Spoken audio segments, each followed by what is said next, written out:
Balikan natin itong Bureau of Immigration.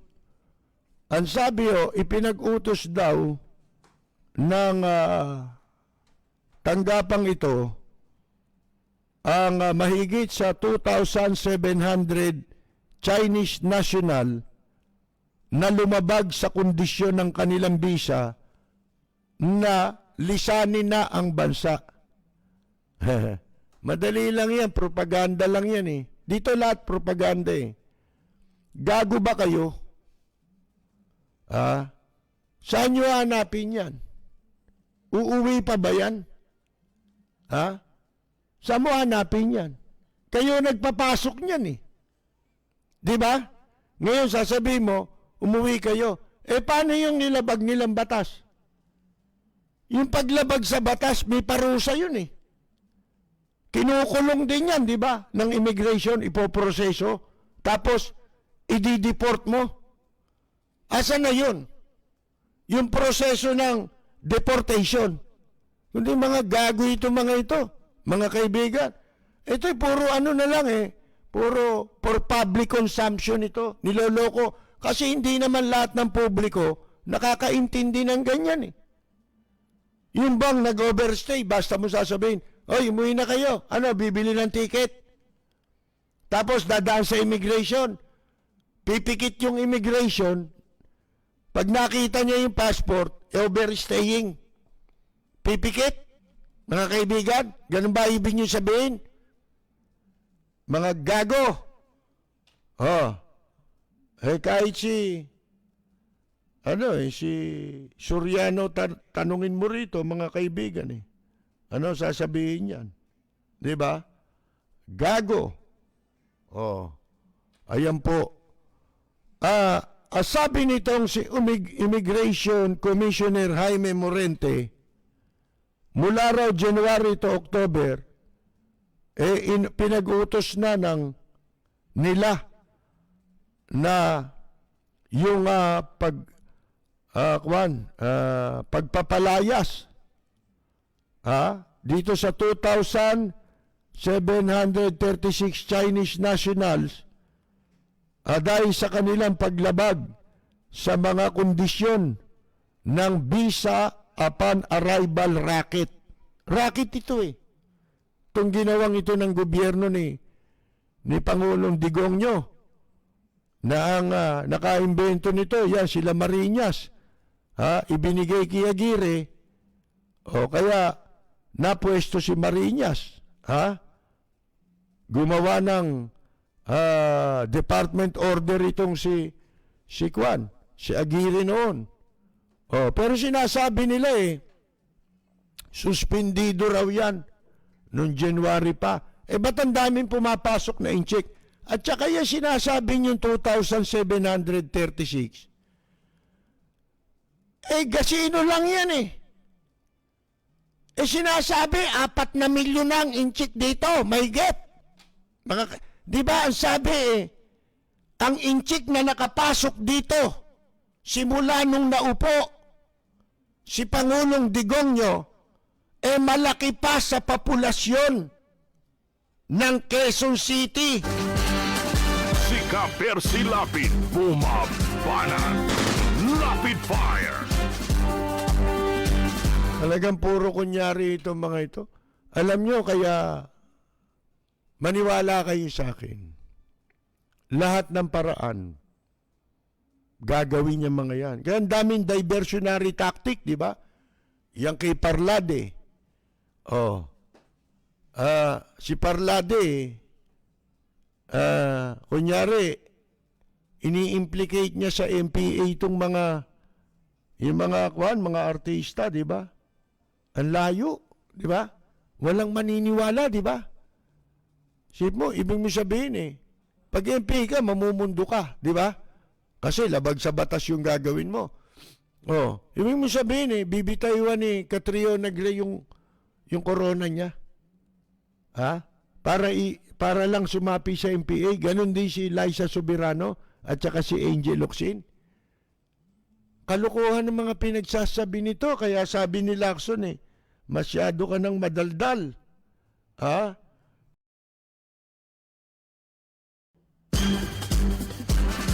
Ang daming ganyan ngayon, Mr. Kengkoy. Di ba? Mayayabang, makakapalang muka. Oh.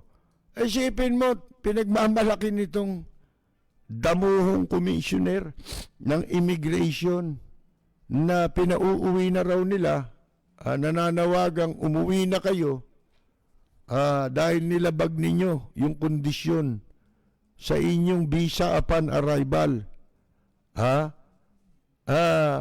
Lahat daw ng inchik na pumasok sa bansa sa pamamagitan ng BUA program implemented by the Department of Justice and Tourism. A BUA holder is not allowed to stay in the country more than 30 days. Hindi yan ang usapan. Ang talagang issue dito, bakit kayo gumawa ng BUA? Hindi dapat pinatutupad yan. Pagkatapos ang mga Pilipinong kababayan natin di makauwi dito dahil American passport, kailangan kumuha ng Philippine passport. Anong klaseng ito? Anong klaseng utak meron ito? Ang mga utak nito nasa talampakan nila eh. Mga natatapakan nila eh. Kaya ganyan ang klase na mga pag-iisip nito eh. Hindi issue dito kung sila'y allowed ng 30 days. Hindi sila supposed to be dapat payagan ditong magtagal. Alam na ninyo ang dahilan. Na ang talagang pakay niyan, pag nakapasok dito, wala nang balikan. Lalo na ngayon na meron tayong usapin sa China. At saka alam na nating lahat ngayon, hindi man majority, kundi marami na sa ating mga Pilipino ang nakakaalam ng mga issue kung bakit ang maraming bansa ngayon sa mundo hinihigpitan na yung mga inchik na yan. Alam nyo, ang China ngayon, lumalabas hindi lang komunista eh. Di ba nung araw, yung mga kumukomunista galit yan sa kapitalista, di ba? Pero ngayon, kumbaga dual citizen na sila eh. Capitalist na sila, communist pa sila. Mga kaibigan. Isipin ninyo, lahat ng klase ng pagnanakaw sa intellectual property, ginawa niya para bumagsak ang ekonomiya ng ibang bansa eh. Ano ba, yung mga produkto mo, di ba? Yung mga produktong mamahalin, pinapalsipikan nila, di ba? Kaya nga dami rito, pirated, di ba? Sa Divisoria.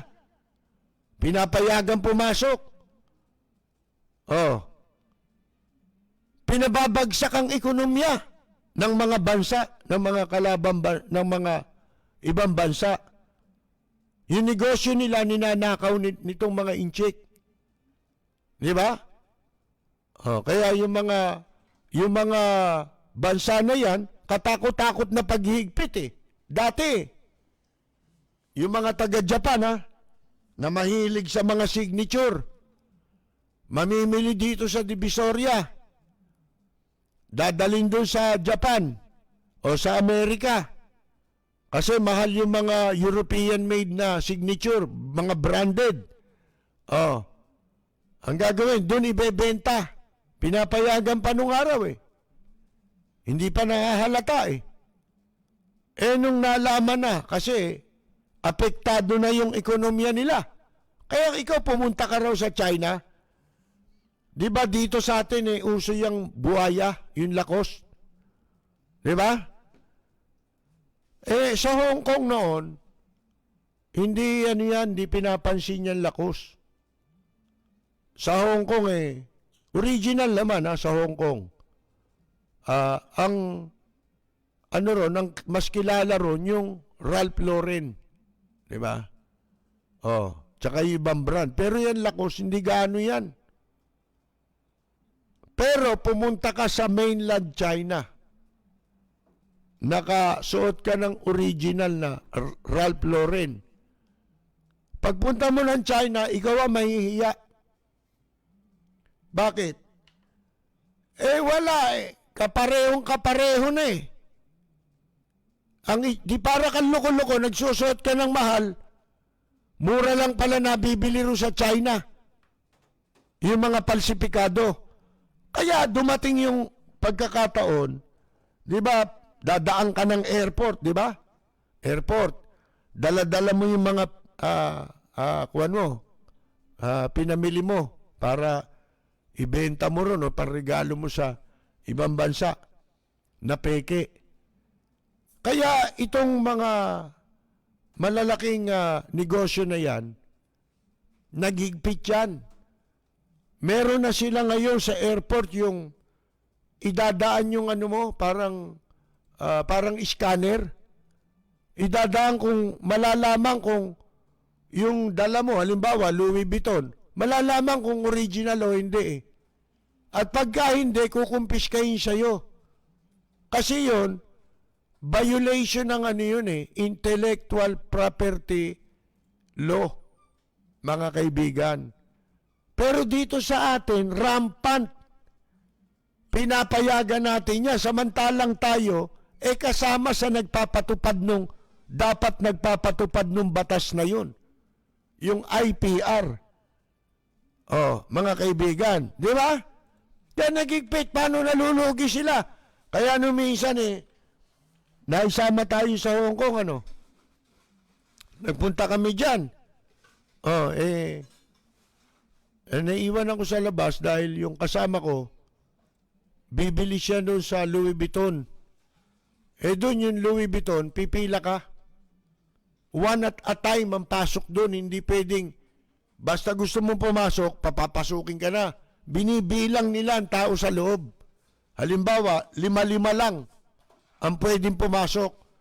Pagka meron ng palabas, at saka lang ulit magpapapasok, pero makikita mo, nakapila yung mga inchik. Inchik na hindi taga Hong Kong, mga taga mainland China.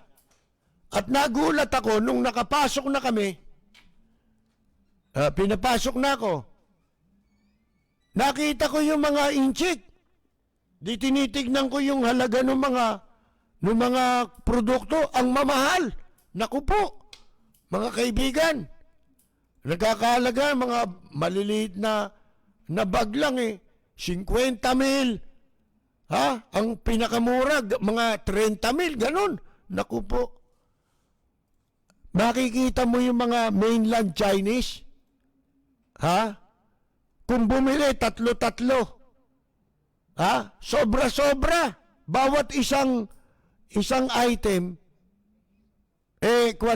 marami. Kung bumili sila. Alam niyo kung bakit? Kinokopya yun eh. Kokopyahin nila ron pagdating sa China. Sa mainland. Na yun? Yun ang pinakapuhunan nila.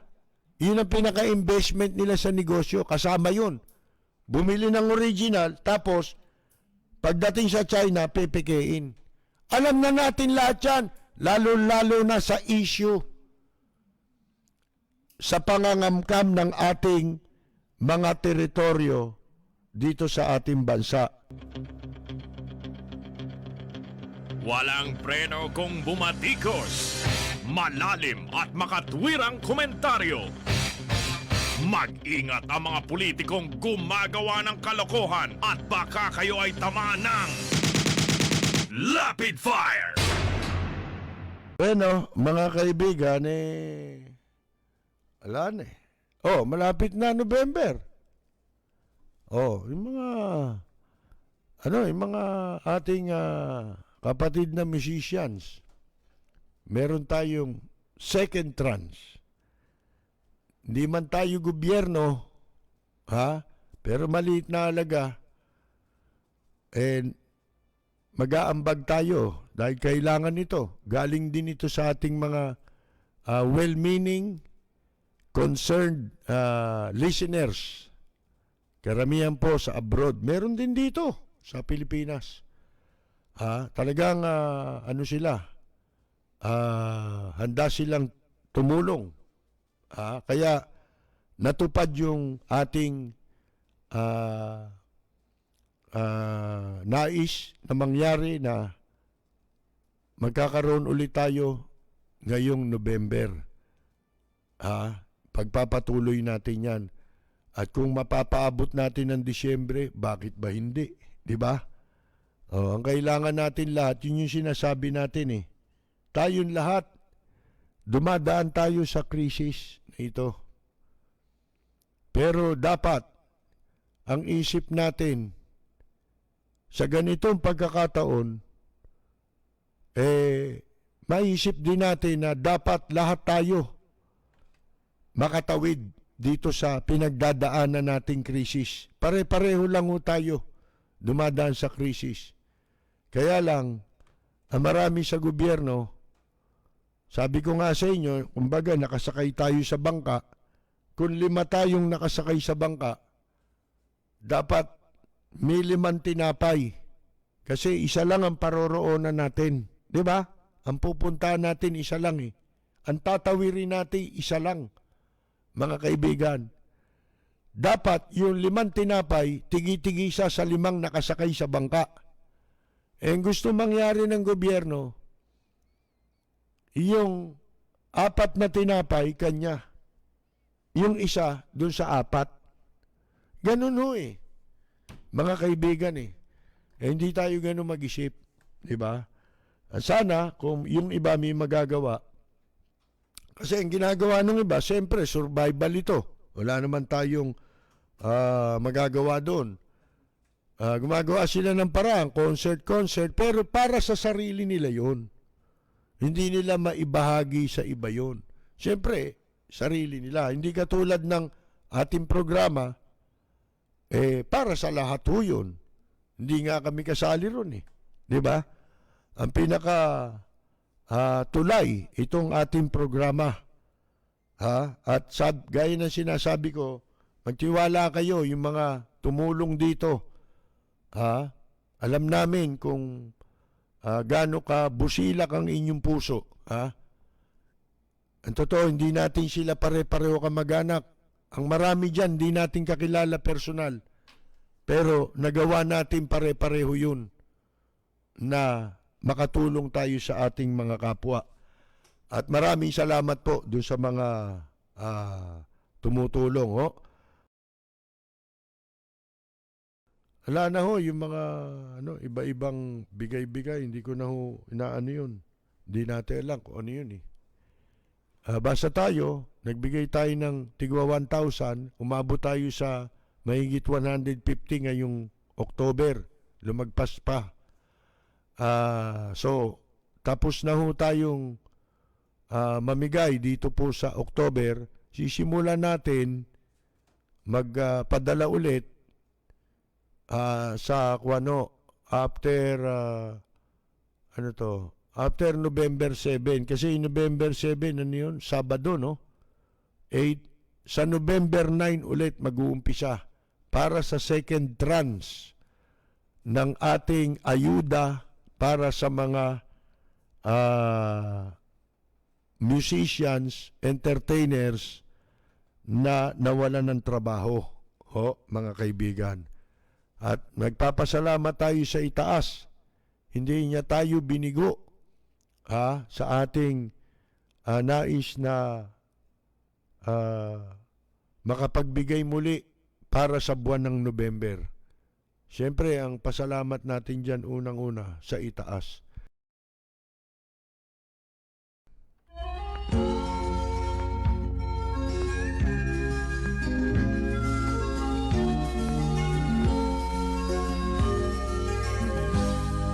Sa bayan ko ay isa ang lahi, dito'y wala ang pagkukunwari.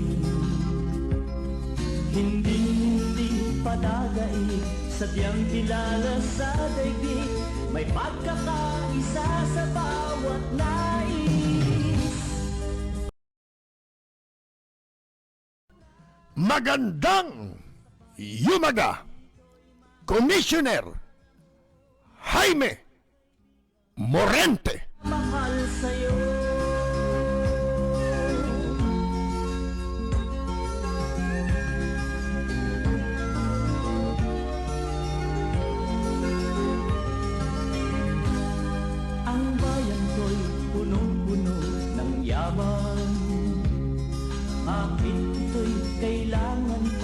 liwanag